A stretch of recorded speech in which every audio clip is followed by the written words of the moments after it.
2025 ခုနှစ်ဧပြီလ 9 ရက်နေ့မှာတော့အေရီယာနဲမှာရှိတဲ့အထက်တန်းကျောင်းတစ်ကျောင်းရဲ့ပန်းခြံထဲမှာဆယ်ကျော်သက်မိန်းကလေးတစ်ယောက်ရဲ့အလောင်းကိုတွေ့ခဲ့ရပါတယ်။အလောင်းကိုတွေ့ခဲ့ရတဲ့သူတွေကအဲ့ဒီအနီးနားမှာနေတဲ့သူတွေပဲဖြစ်ပြီးတော့သူတို့ကရဲစခန်းကိုချက်ချင်းပဲအကြောင်းကြားခဲ့ပါတယ်။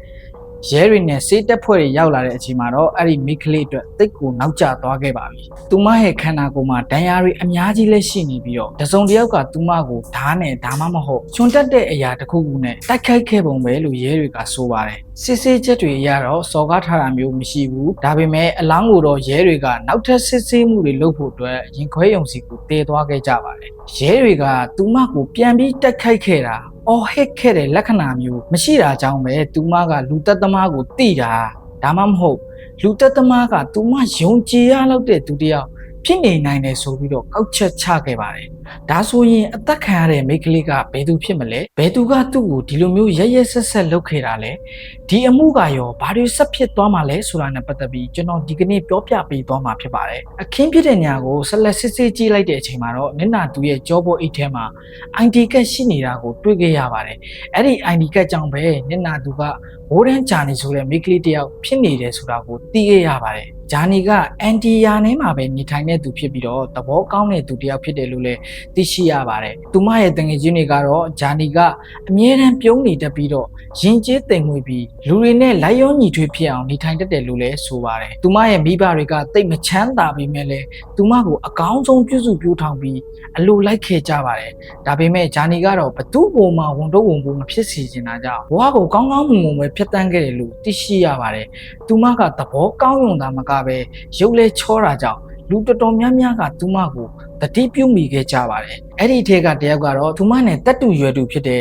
NARS ဆိုတဲ့ကောင်လေးတယောက်ပဲဖြစ်ပါတယ်သူတငယ်ချင်းတွေရဲ့အဆိုအရအဲ့ဒီကောင်လေးကဗီဒီယိုဂိမ်းဆော့ရတာကိုကြိုက်ပြီးတော့တငယ်ချင်းတွေနဲ့အပြင်ထွက်လေလေးရှိတဲ့တာမန်ကောင်လေးတယောက်လိုလည်းသိရှိရပါတယ်ကျောင်းပြီးတဲ့အချိန်ဆိုရင်တော့သူကသူ့အဖေရဲ့စပင်ညက်ဆိုင်မှာဝိုင်းကူပေးလေးရှိတယ်လို့လည်းသိရှိရပါတယ်ဂျာနီနဲ့အန်ဒီတို့ကကြောင်းချင်းတူပေမဲ့တငယ်ချင်းတွေတော့မဟုတ်ခဲ့ကြပါဘူးဒါပေမဲ့အန်ဒီကဂျာနီကိုတစ်ဖက်သက်ကြိတ်ပြီးတော့သဘောကျနေုံနဲ့မကပဲသူ့အပိုင်နေနဲ့လိုချင်နေတာပဲဖြစ်ပါတယ်အန်ဒီကိုပြင်ပကနေကြည့်မယ်ဆိုရင်တော့တာမန်လို့ထင်ရပေမဲ့တခါတလေကြာရင်တော့သူကပုံမှန်မဟုတ်ဘူးလို့လည်းသိရတယ်ဗျဥပမာဒီကိစ္စမဖြစ်ခင်3ရက်လောက်အလိုကိုကြည့်မယ်ဆိုရင်တော့အန်ဒီကသူ့တငယ်ချင်းတွေနဲ့ဖွဲ့ထားတဲ့ဂရုထဲမှာမကြခင်ငါထောင်ထဲကိုဝင်တော့မယ်ငါလူမိုက်ကောင်းဆောင်လုပ်တော့မယ်ဆိုပြီးစာရီပို့ခဲ့သေးတယ်လို့လည်းသိရပါတယ်သူ့တငယ်ချင်းတွေကတော့အန်ဒီတယောက်ပောက်ကရတွေပဲရှောက်ပြောနေတာပဲဆိုပြီးဒီတိုင်းပဲလွတ်ထားခဲ့ကြပါတယ်ဒီလိုနဲ့2025ခုနှစ်ဧပြီလ9ရက်နေ့ကိုရောက်လာခဲ့ပါတော့တယ်အဲ့ဒီနေ့မှာတော့ဂျာနီကအကြောင်းကိုသူ့တငယ်ချင်းတယောက်နဲ့တွေ့တရားရှိလို့ဆိုပြီးထွက်သွားခဲ့ပါတယ်နောက်ပိုင်းမှာပြန်သိရတဲ့သတင်းတွေအရတော့အဲ့ဒီနေ့မတိုင်ခင်တရက်အလိုတုန်းကအန်နီကဂျာနီရဲ့တငယ်ချင်းတယောက်ကိုအကြောင်းမှာတစ်ခုခုပြောခဲ့တဲ့အပြင်အဲ့ဒီတငယ်ချင်းရဲ့အိမ်ကိုပါသူ့မိသားစုနဲ့လိုက်သွားခဲ့ပြီးတော့ချင်းချောက်ခဲ့ပြီးဂျာနီနဲ့အတူကိုအပြင်မှာတွေးခွင့်ရအောင်လုပ်ပေးဆိုပြီးတော့ခိုင်းခဲ့တယ်လို့လည်းသိရတယ်ဗျအဲ့ဒီနေ့မှာတော့အန်နီကအကြောင်းကိုကြိုရောက်နေပြီးစောင့်နေခဲ့တယ်လို့လည်းသိရတယ်ဗျနေ့ကင်းပိုင်းမှာတော့ဂျာနီကအကြောင်းကိုရောက်လာခဲ့ပြီးတော့အန်နီနဲ့တွေ့ခဲ့ပါတယ်တိတ်မကြခင်မှာပဲအန်နီက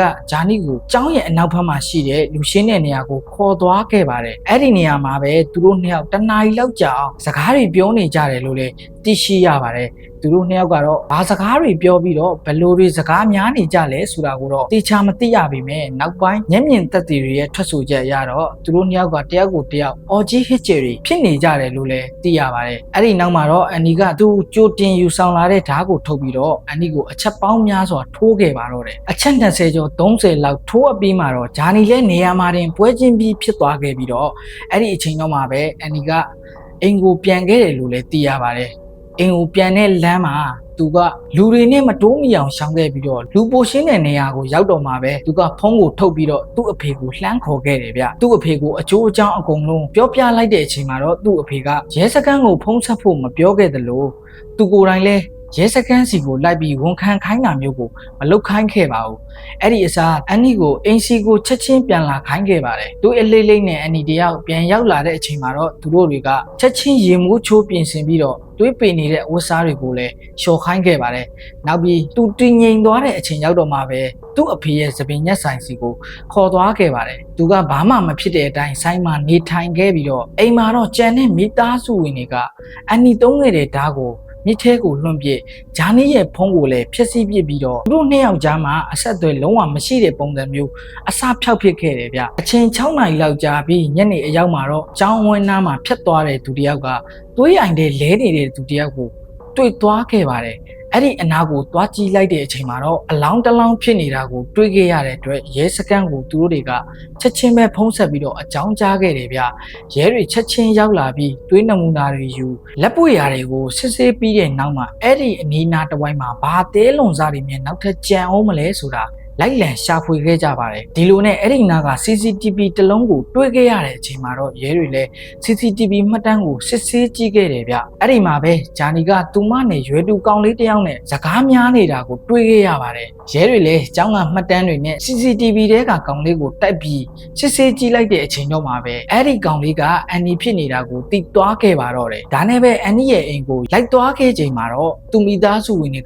ကဘာမှမသိတယ်လို့ဟန်ဆောင်ပြီးတော့အန်နီကတနေကုန်သူ့အဖေရဲ့စပင်းညက်ဆိုင်မှာပဲနေထိုင်ခဲ့တာပါလို့ဝိုင်းလိန်ခဲ့ကြပါတယ်ဒါပေမဲ့ရဲတွေက CCTV မှတ်တမ်းကိုရရှိထားပြီးဖြစ်တာကြောင့်သူတို့ရဲ့လိန်စင်းတွေကအလုံးမဖြစ်ခဲ့ကြပါဘူးနောက်တစ်နေ့ဖြစ်တဲ့ဧပြီလ6ရက်နေ့မှာတော့သူမရဲ့အတူပါကိုတော့အကမတ်စစ်ပလီမှာပြုလုပ်ခဲ့ကြပါတယ်အတူပါကိုသူမရဲ့တငယ်ချင်းတွေအိမ်နီးနားချင်းတွေမိတ်ဆွေတွေလာရောက်ခဲ့ကြပြီးတော့သူမရဲ့မိသားစုဝင်တွေကလည်းဝမ်းနည်းပူဆွေးနေခဲ့ကြပါတယ်အဲ့ဒီအချိန်မှာတော့အန်နီကိုရဲစခန်းမှာပဲစစ်ဆေးမေးမြန်းမှုတွေပြုလုပ်ခဲ့ကြပါတယ်အစားပိုင်းမှာတော့အန်နီကသူ့ကိုယ်သူဂျာနီရဲ့ရည်စားပါလို့ပြောခဲ့ပြီးတော့သမီးစားတဘာဝစကားများကြရင်းကနေပြီးတော့သူလည်းမူးနေတာနဲ့ဒေါသထွက်ပြီးတော့တက်မိသွားခဲ့တာပါလို့ထွက်ဆိုခဲ့ပါတယ်ဒါပေမဲ့ဂျာနီရဲ့ဖခင်ကတော့သတင်းတောက်တွေကိုအန်နီကဂျာနီရဲ့ရည်စားမဟုတ်ခဲ့ကြောင်းသူ့ဖာသာသူတစ်ဖက်သက်ကြိုက်ပြီးတော့ငင်းနာကိုလက်မခံနိုင်ဖြစ်နေတာပါလို့ပြောခဲ့ပါတယ်အန်နီကျွလွန်ခဲ့တဲ့အမှုကရက်ဆက်လုံးပေမဲ့အသက်မပြေသေးတဲ့သူဆိုတဲ့အကြောင်းပြချက်နဲ့တူရကီဥပဒေအရသူ့ကိုဘယ်သူဘယ်ဝါမှန်းထုတ်မပြခဲ့ပဲ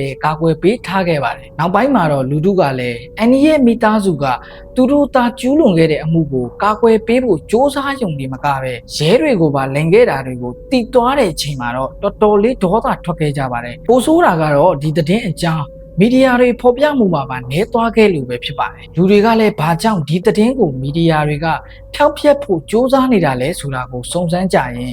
ကောလာဟာလာတွေအများကြီးပဲထွက်လာခဲ့ပါတယ်တချို့ကြတော့အန်နီရဲ့မိသားစုမှာအဆက်အသွယ်တွေရှိလို့ဆိုပြီးတချို့ကြတော့လည်းအာဏာရှိတဲ့သူတယောက်ယောက်ကဒီအမှုကိုပျောက်သွားအောင်လုပ်နေတာလို့ဆိုကြပြန်ပါတယ်အန်နီရဲ့ပထမဆုံးရုံးချင်းမှာတော့သူကတရားရုံးကိုလူကိုယ်တိုင်မလာခဲ့ပဲနဲ့ဗီဒီယိုကွန်ဖရင့်စနစ်နဲ့ပဲထွက်ဆိုချက်တွေပေးခဲ့တယ်လို့လည်းသိရပါတယ်အဲ့ဒီရုံးချင်းမှာတော့သူ့အနေနဲ့ဒေါသထွက်ပြီးတော့လုံမိသွားတာဖြစ်ပြီးရည်ရွယ်ချက်ထားခဲ့တာမဟုတ်ကြောင်းသူ့အနေနဲ့သူချစ်ရတဲ့မိန်းကလေးကတည်ဆုံးသွားရတာဖြစ်တာကြောင့်တကယ်နောင်တရပါပြီဆိုပြီးထွက်ဆိုခဲ့ပါတယ်ဒီလိုမျိုးခဏတာထွက်ဆိုချက်ကိုနားထောင်ပြီးမှတော့တရားရုံးကအမှုကိုဆိုင်းငံ့ထားဖို့ဆုံးဖြတ်ခဲ့ပါတယ်တရားရုံးပြင်ပမှာတော့ဂျာနီရဲ့မိဘတွေကစာနယ်ဇင်းတွေကိုသူတို့အနေနဲ့အန်နီရဲ့ဇလန်းကိုလုံးဝအယုံကြည်မရှိကြောင်းနဲ့သူ့သမီးအတွက်အပြင်းထန်ဆုံးပြစ်ဒဏ်ကိုပဲမျှော်လင့်ကြောင်းပြောခဲ့ကြပါတယ်ဒုတိယအကြိမ်ရုံးချင်းကိုတော့2025ခုနှစ်စက်တင်ဘာလ26ရက်နေ့မှာပြုလုပ်သွားဖို့စီစဉ်ထားခဲ့တယ်လို့လည်းသိရပါတယ်အဲ့ဒီအချိန်မတိုင်ခင်ထိတော့အန်နီကိုဆက်လက်ထိန်းသိမ်းထားမှာဖြစ်တယ်လို့လည်းသိရှိရပါတယ်တရားလိုရှိနေတွေဘက်ကတော့အန်နီကဓာတ်ချောင်းကိုကြိုတင်ယူလာခဲ့တာပဲဖြစ်တာကြောင့်ဒီအမှုအတွက်ကြိုတင်ပြင်ဆင်ထားခဲ့ပြီးဒေါသအလျောက်လုပ်ခဲ့တာမဟုတ်ပဲကြိုတင်စီစဉ်ထားတဲ့အမှုဖြစ်တာကြောင့်ထောင်ဒဏ်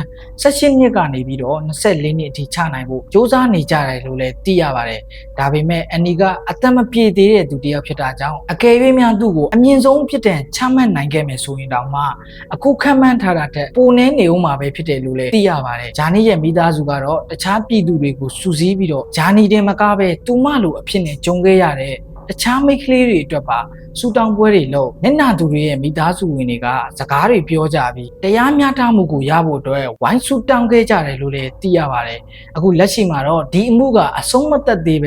ဲတရားရဲ့အရာအားပြိုင်မှုတွေအများကြီးပဲကြုံရအောင်မှာပဲဖြစ်ပြီးတော့ဘလို့အလှည့်ပြောင်းတွေရှိလာမယ်ဆိုတာကိုတော့ဆက်လက်စောင့်ကြည့်အောင်မှာပဲဖြစ်ပါတယ်ဒီမှုကိုလေ့လာကြည့်မယ်ဆိုရင်တော့အနီကတာမန်မဟုတ်တဲ့ဆွဲလန်းစိတ်ကဒီအမှုရဲ့အဓိကလက်တယ်လို့တော့ဆိုရမှာပဲဖြစ်ပါတယ်ကိုကြိုက်တဲ့သဘောကျတဲ့သူတိုင်းကကိုပြန်ကြိုက်ဖို့ ဖို့ဆိုတာအမြဲတမ်းမဖြစ်နိုင်ပါဘူးကိုကိုငင်းပယ်တဲ့သူဆိုတာကလည်းရှိနေအောင်မှာပဲဖြစ်ပြီးဒါကတဘာဝလေးဖြစ်ပါတယ်ဒါကြောင့်အခုကြည့်နေကြတဲ့အထက်မှာညီငယ်ညီမတွေပါတယ်ဆိုရင်ငယ်ရွယ်စဉ်မှာဆွဲလန်းစိတ်တွေထားပြီးတော့ဒီလူကိုမှမရရင်ဘယ်သူမှမပိုင်စေရဘူးဆိုတဲ့စိတ်ဓာတ်တွေမတွေးပဲအရာအလုံးကကံပါလာတဲ့အတိုင်းပဲဖြစ်ပြီးကိုနဲ့ရည်ဆက်ပါတဲ့သူဆိုတာတစ်ချိန်ကျရင်ပေါ်လာမယ်ဆိုတာကိုယုံကြည်ကြပါလို့မှာကြရင်ဗီဒီယိုလေးကိုအဆုံးသတ်လိုက်ရပါတယ်ဗီဒီယိုလေးကိုအဆုံးထိကြည့်ပြီးလို့အားလုံးကိုကျေးဇူးတင်ပါတယ်ခင်ဗျာ